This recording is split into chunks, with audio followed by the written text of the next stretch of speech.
Single turbo, twin turbo.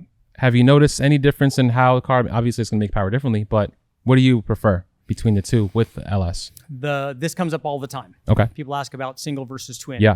Because we've been fed by the magazine guys that two small turbos spool up faster than a single turbo does. That's actually not accurate. The accurate thing is if you have, let's say you want to make 1,000 horsepower again. So you have a single turbo that makes 1,000 horsepower. You have two 500 horsepower turbos that will also make 1,000 horsepower because that's what happens. You have two twins that make 500. Right. If you size both of those to do the same thing, they're going to do the same thing.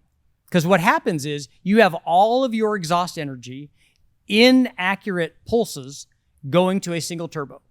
Okay. On a twin turbo, you have half the pulses and half the exhaust energy going to each turbo. So you have less exhaust energy going to each one of those turbos, so that reduces response. Right. So effectively, I've done lots of tests with this where we've run single turbos and twin turbos. And if you size them the same, they basically do the same thing. What I tell people about single versus twin is usually a choice is more like aesthetic. Like twins look cool because it's symmetrical. Yeah. Maybe they package better because there are some chassis where you can't get a big single turbo. It's just like a BMW. You're not going to fit it. It's just not going to work. But two small ones might fit it. And also, I mean, let's face it. If you're walking around the street or you're talking to somebody and you can tell them I have a twin turbo, that sounds like way better than I just have a turbo, right? It does. With the single turbo, do you run a big hot side with these? Like I said, and when I have discussions with people about this, I do a live feed every night. I talk to them, question and answer periods, all that stuff. So I try to go through all this. What I tell people is when you're asking a question about something, because a lot of times guys want to ask like specific micro questions. Okay, let's talk about this. I'm like, no, let's talk about this part of it. And this part of it is how much power do you want to make? Okay. That's number one. So if we're gonna size a turbo, the first thing that we have to figure out is how much power do you want to make? So if you want to make 1,000 horsepower, picking an 800 horsepower turbo is not going to get us there. Right. Let's pick 1,000 horsepower turbo. Actually, let's pick a 1,200 because anybody that wants to make 1,000 is not going to be satisfied with 1,000 after he's had 1,000 for a while. Yeah. That's, turbos, let's turn it up. So that we always give them a little bit extra. But we start with that. Okay, now let's talk about how do we get response? Like, do you want, are you interested in response? Are you more interested in response than you are in the 1,000 horsepower? Are you going to use the spool up more than you're ever going to use this big number? Because let's face it, 1,000 horsepower out on the street, most guys can't put that down. Yeah. So it's just, can I spin my tires at 100 and 150? Or, it's that kind of thing. So I would want to narrow in on, okay, how do we get you now the other part of it? How do we get your response rate? The hot side is one of those things, but you don't want to make it too restrictive and have too much back pressure. Right. You have to balance that. But there are other things to think about besides that. Like we talked about, the naturally aspirated power output plays a big part. If we put 1,000 horsepower on a turbo on a 4.8, especially one with a cam and a short runner intake manifold, and put one on a 6-liter, the 6-liter is going to be way more responsive than the 4.8 is. So we have to look at all the other things. The single biggest thing that affects the response rate of a turbo is the power output, the torque down low from the naturally aspirated motor.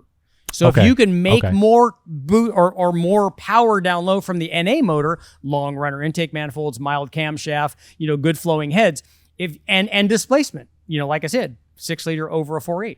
If you can do that, it will be more responsive.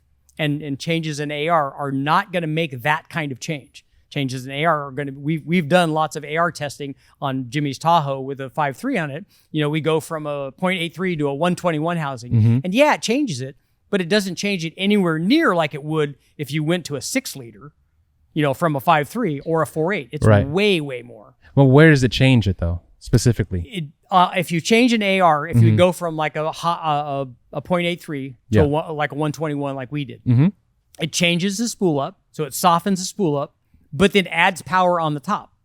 So do you want that? Do you care about power production? If you look at the curve, it's almost like changing a camshaft. So if we make the camshaft bigger and now it makes more peak power, it now makes less power down low.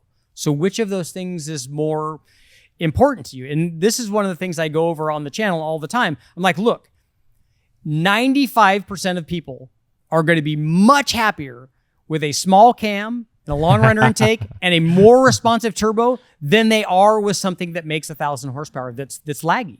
They're just going to like this better because when you nail the throttle, there's nothing better than having something happen. Yeah. And so they like that way, way more, which is why we recommend when we're doing turbo stuff, small cams.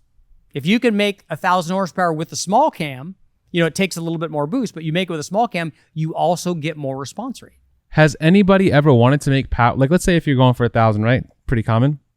Has anybody wanted a laggy setup making 1,000? Because you can make 1,000 with a smaller turbo, yeah, and also a bigger turbo or maybe larger cams. But has anybody ever wanted? What would be the reason for somebody that want that?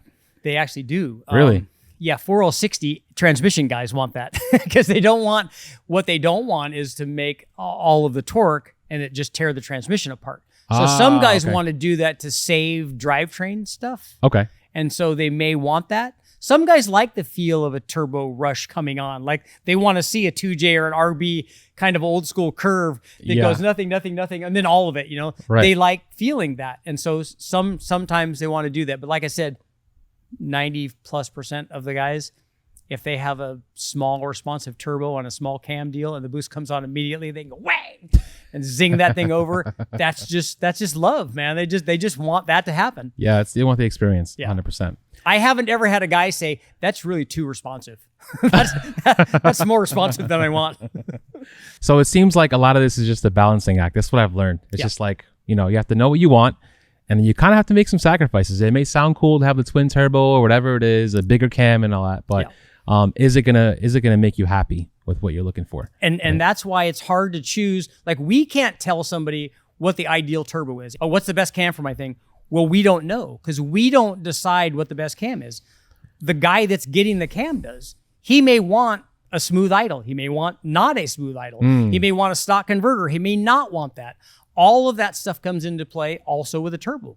What does the guy want? What's important to him on his list? Right. So now when it comes to camshafts, right, since we talked about turbos and choosing the right turbo and so on, right,